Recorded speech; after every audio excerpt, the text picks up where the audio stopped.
नमस्कार दोस्तों, आप सभी का स्वागत है आपके अपने इस YouTube channel crack competition by सुबीके में, है ना।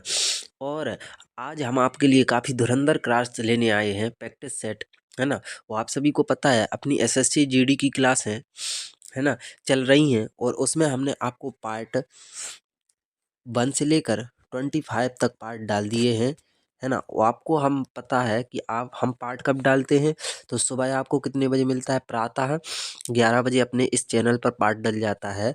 और रात के कितने बजे, 8 बजे। तो दोनों टाइम आप याद रखना। फिर जब अपने 30 या 35 पार्ट हो जाएंगे प्रैक्टिस सेट, तो फिर आप सब्जेक्ट के टॉपिक वाइज एमसीक्यू लगाएंगे। यानी आपके जी के जीएस का अंत होगा एक बेहतरीन तरीके के साथ, है ना। तो ये जो आज हमारा सेशन है नई ऊर्जा और साहस के साथ, ये कौन से नंबर का होने जा रहा है, प्रैक्टिस सेट 26। और हमें इतनी उम्मीद है कि आपने 1 से लेकर 25 तक सभी महत्वपूर्ण क्वेश्चन को पढ़ लिया है। और हमने कितने क्वेश्चन रखे हैं हर प्रैक्टिस सेट में, 25 प्लस, किसी में 13 है तो किसी में 40 क्वेश्चन हो गए, लेकिन 25 प्लस आपको हर प्रैक्टिस सेट में क्वेश्चन मिलेंगे, है ना। और काफ़ी चुनिंदा और महत्वपूर्ण क्वेश्चन है। तो करते हैं आगाज इस सेशन का बिना कुछ देरी किए हुए। जो अपना पहला क्वेश्चन है, और सभी क्वेश्चन काफ़ी महत्वपूर्ण हैं, चुनिंदा लिए हैं, है ना। तो पहला क्वेश्चन है, ऐतिहासिक फव्वारा गुलजार हौज किस शहर में स्थित है। तो किस शहर में स्थित है जी आपको बताना है। तो किस शहर में है, हैदराबाद। यानी ऑप्शन सी यहाँ पर अपना बिल्कुल सही आंसर होगा। अगला क्वेश्चन, है ना। और आपने अगर इस चैनल को अभी सब्सक्राइब नहीं किया है तो सब्सक्राइब कर लें, और हर वीडियो को लाइक करते जाएं। और कमेंट बॉक्स में ज़रूर बताएं कि पढ़ाना या एमसीक्यू जो हम ला रहे हैं वो कैसे लग रहे हैं आपको, है ना।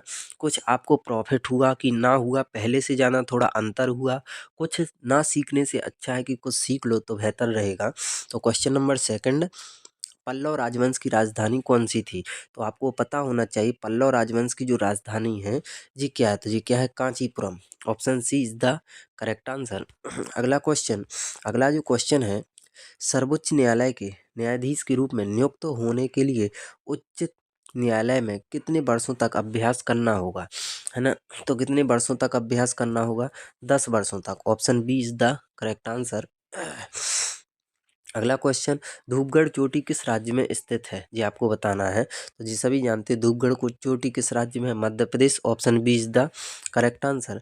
अगला क्वेश्चन इस सीरीज का, लोसाग किस भारतीय राज्य का त्योहार है। तो लोसाग है वो किस भारतीय राज्य का प्रमुख त्योहार, तो जी कहाँ का है, सिक्किम का। तो option C is the correct answer. और वीडियो अच्छी लग रही तो वीडियो को लाइक जरूर करते जाएं, है ना। क्वेश्चन नंबर 6, हरित क्रांति किस राष्ट्र में सबसे पहले शुरू की गई थी। तो आपको पता होना चाहिए कहाँ, Mexico. Option B is the correct answer. हरित क्रांति की पहली बार शुरुआत कब हुई थी, 1966 से 67 के बीच में। दूसरी बार शुरुआत कब हुई, तो दूसरी बात आपको पता है 1983 से 1984 के बीच में। हरित क्रांति की शुरुआत किस देश में हुई थी, मैक्सिको में। नेक्स्ट क्वेश्चन इस सीरीज का, और ये काफ़ी महत्वपूर्ण क्वेश्चन है, किसी भी परिसंकट में काम करने के लिए 14 वर्ष से कम उम्र के बच्चों का निषेध संविधान के किस अनुच्छेद में बताया गया है ना। तो ये कौन सा है, आर्टिकल 24, जो ऑप्शन सी में दिख रहा होगा। अगला क्वेश्चन, क्वेश्चन नंबर 8, ऋग्वेद को कितने मंडलों या पुस्तकों में विभाजित किया गया है। तो कितने मंडल में ऋग्वेद को बांटा गया है, 10। Option A is the correct answer. और आपको थोड़ा हम फैक्ट बताएं, अगर वेद देखें तो वेद किस धातु से मिलकर बना है, विधि। और विधि का अर्थ क्या होता है, ज्ञान।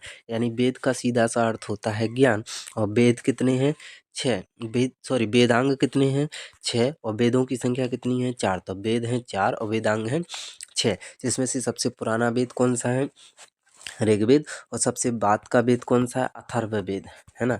एक ऋग्वेद हुआ, एक सामवेद हुआ, एक यजुर्वेद हुआ, एक अथर्ववेद हुआ। तो सबसे प्राचीन है ऋग्वेद, और सबसे बाद का वेद है अथर्ववेद, है ना।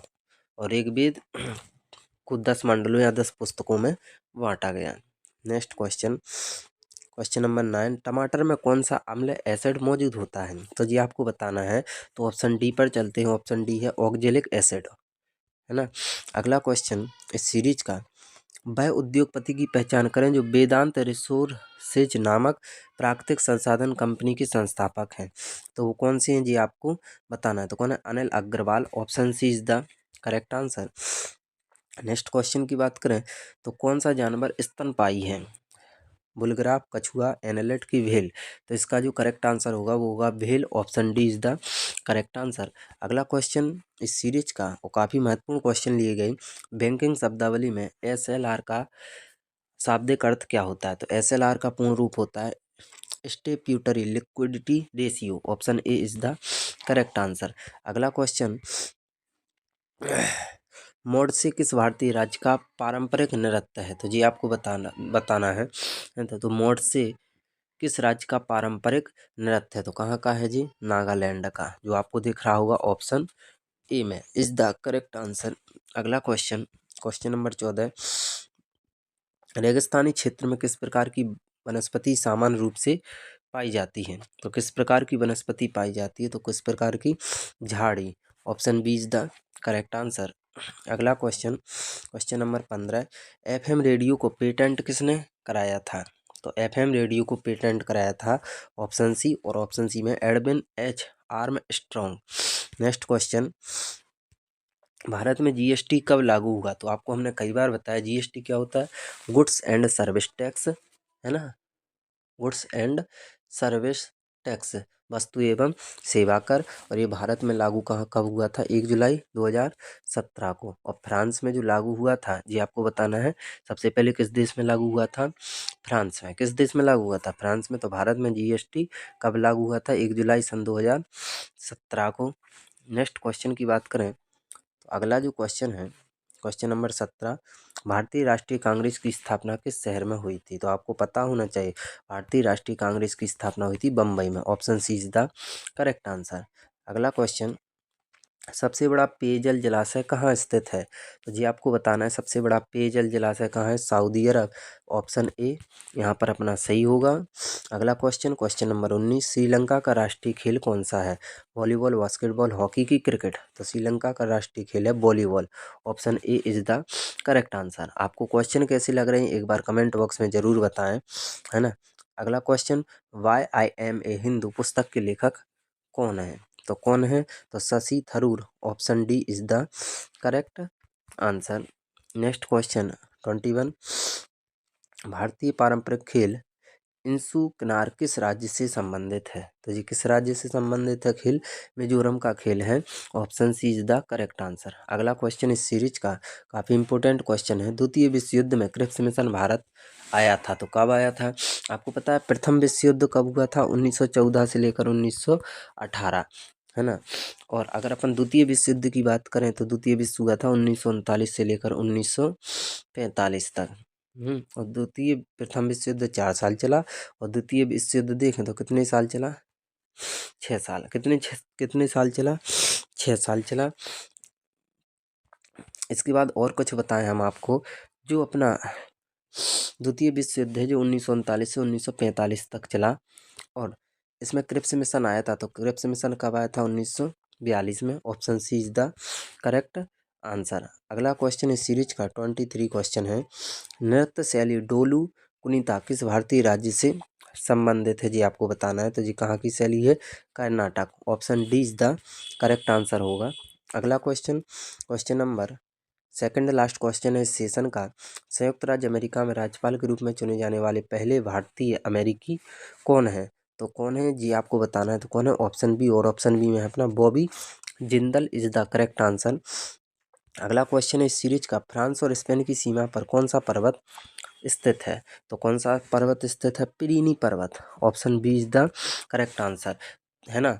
और जी हमारा यहाँ पर सेशन, आज का सेशन ख़त्म होता है।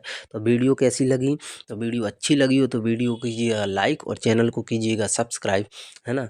और अगर एक उम्मीद आपसे है कि आप इन सभी क्वेश्चन को लगा रहे होंगे, पढ़ रहे होंगे, और साथ साथ एक चीज़ करते चलना कि रिवाइज ज़रूरी है, रिवाइज ज़रूर करना। और जहाँ से भी आपको डेटा मिले वहाँ से पढ़िएगा, क्योंकि मेहनत ज़रूरी है, पढ़ना। देखो मेहनत तो करना ही है, अब चाहे मंजिल तक पहुँचे चाहे ना पहुँचे, लेकिन एक चीज़ याद रखना, जो बंदा मेहनत करता है आज नहीं तो कल ज़रूर उसे कुछ ना कुछ मिलेगा। देखो, जो आप कोशिश करते हो वो मिल जाए तो और अच्छी बात है, लेकिन अगर मेहनत कंटिन्यू कर रहे हो तो उससे बेहतर भी मिलता है। तो आप ये नहीं सोचिएगा कि इसमें ना लगा तो उसमें नहीं लगेगा, ज़रूर किसी ना किसी में आप लगोगे, इतना वादा है, क्योंकि मेहनत किसी की अधूरी नहीं जाती। तो उम्मीद है कि आप पढ़ रहे होंगे, अच्छा पढ़िए, बेहतरीन पढ़िए, है ना। आपके साथ हम इसी तरह प्रैक्टिस सेट लाते रहेंगे। बस आप हमारा सहयोग करें थोड़ा सा, तो आपके लिए हम कुछ भी करने तैयार हैं। तो मिलते हैं। जय हिंद दोस्तों, ख्याल रखना अपना। धन्यवाद।